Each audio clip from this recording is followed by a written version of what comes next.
Hello friends, this is Thaddeus from Going Nerdy, and today I'd like to address the the elephant in the room, and that is Thrawn. In my last video, I talked about how I believe that Ezra is the most important character in Star Wars Galaxy of Heroes. Now the reason I said this is because he is the most important character, because he unlocks so many other characters.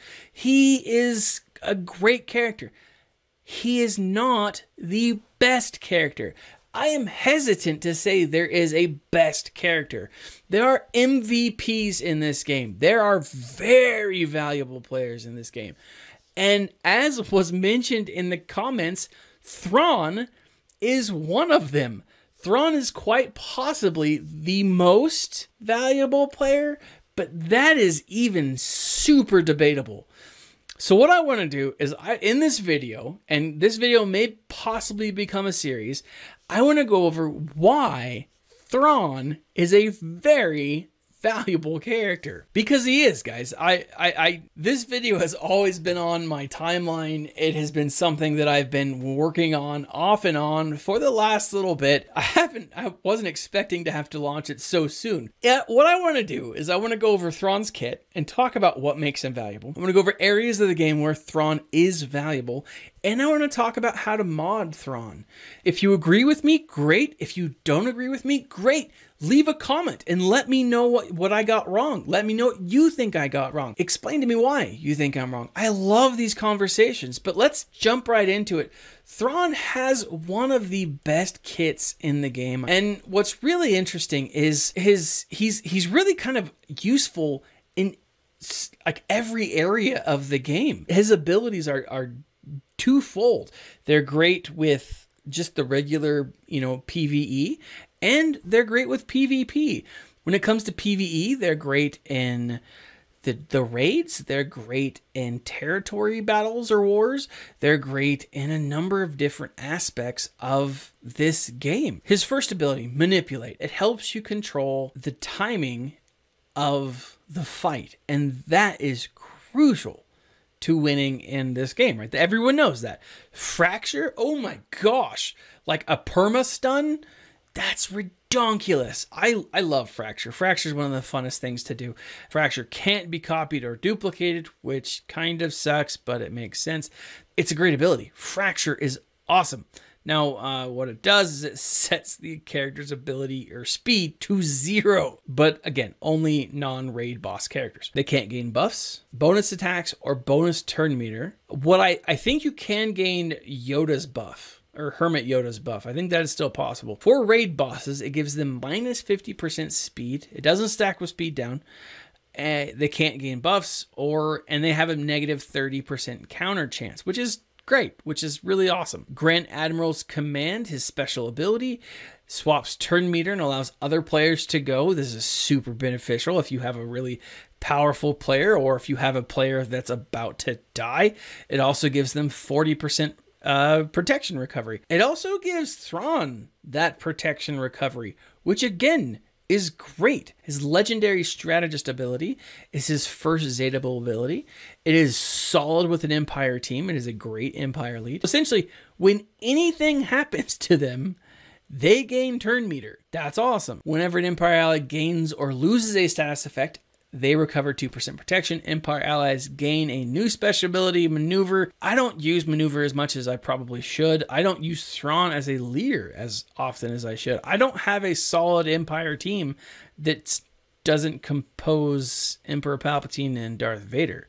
So for me, Thrawn is not my leader. He does, and the ability that I have, his final ability, Ebb and Flow, when it's Zeta, is phenomenal, especially on an Empire team. He reads Thrawn has a 100% counter chance, 100% tenacity, and minus 50% speed, while any enemies are fractured. When another Empire ally uses a special ability, which happens a lot, while Thrawn is active, that ally gains 15% turn meter, and if any enemies are fractured, Thrawn and fractured enemies lose that turn meter, lose that 15% turn meter, which increases the time it takes for that fracture to be dispelled. Super beneficial. Again, Thrawn is key to turn meter manipulation in Arena. He's key to turn meter manipulation in territory battles, territory wars. He is a solid character. Jumping into where he's useful, if I haven't pointed this out yet, Thrawn's useful pretty much everywhere. Arena, if you look at the meta report on SWGOH.gg, if you look right now, as of the recording of this video, rank 1 all characters, Thrawn counts for 8,600 of all characters that have been voted. That's like 200%. I don't know how that officially rolls out, but he's in most squads, guys. What that means to me that Thrawn is one of the most valuable players for Arena. He's also valuable in ships. I love Thrawn's capital ship. I maintain a top 100 rank in ship Arena because I have Thrawn's capital ship maxed out and I play like 2 rounds of Arena and that's it. His capital ship is as phenomenal as he himself is. Thrawn for raids, again, phenomenal. I tested him on a Vader team with some Imperial troopers in the Wampa. It was fun to watch. It was really fun to watch. I use him in the heroic AAT raid when I want to pretty much sim phase 3 and parts of phase 4. I have to just make sure that all of those robot droids, those B1, those rocket droids are gone or down, and then I sim it. And then if I'll look back in about 2 minutes, 3 minutes, and if they're back up, I'll unsim it. I'll kill all those droids, I'll leave the main boss up, and then I'll sim it again. And I'll keep doing that for about like 15 or 20 minutes until I get to P4. It goes pretty quick. He's phenomenal. He is useful in just about every phase of the Sith Triumvirate raid. Now, he's not the best in every phase of the Sith Triumvirate, but he's still really good. Like, hands down, Thrawn is a very valuable character. And you want to get him as soon as you can unlock a Phoenix team. As soon as you can unlock Ezra, you're going to want to start trying to get Thrawn anytime he's available. There was some debate as when Thrawn first came out as to what mods you should use on him. Obviously, it won out. You want to make Thrawn as fast as you possibly can. Thrawn, you want him to get off that fracture just as quick as you possibly can. You want him to use his Grand Admiral's command to allow other players to move quickly. It is very, very beneficial for Thrawn to be fast. Now, his base speed is 162. He's fast as it is. Maybe my base speed for him is 162. I like to put offense on Thrawn. I think it's very beneficial. The one thing that you want to make sure that you have when it comes to modding Thrawn is you want him to be fast and you want him to be survivable. I like having offense and critical chance up simply because, you know, those are great abilities, right? If you want a really good idea as to how best to mod your teams, I'm taking this specifically from gamingfans.com. This is the Thrawn build. This is how they have his mod set up and how they have it geared. Transmitter for square, you have offense mod with primary focus on offense and secondary focus on speed, health, tenacity, and protection. Your arrow or your receiver offense mod with 30% primary or plus 30 primary speed. 30% primary speed would be awesome, but that's ridiculous. Any other stats that are going to work.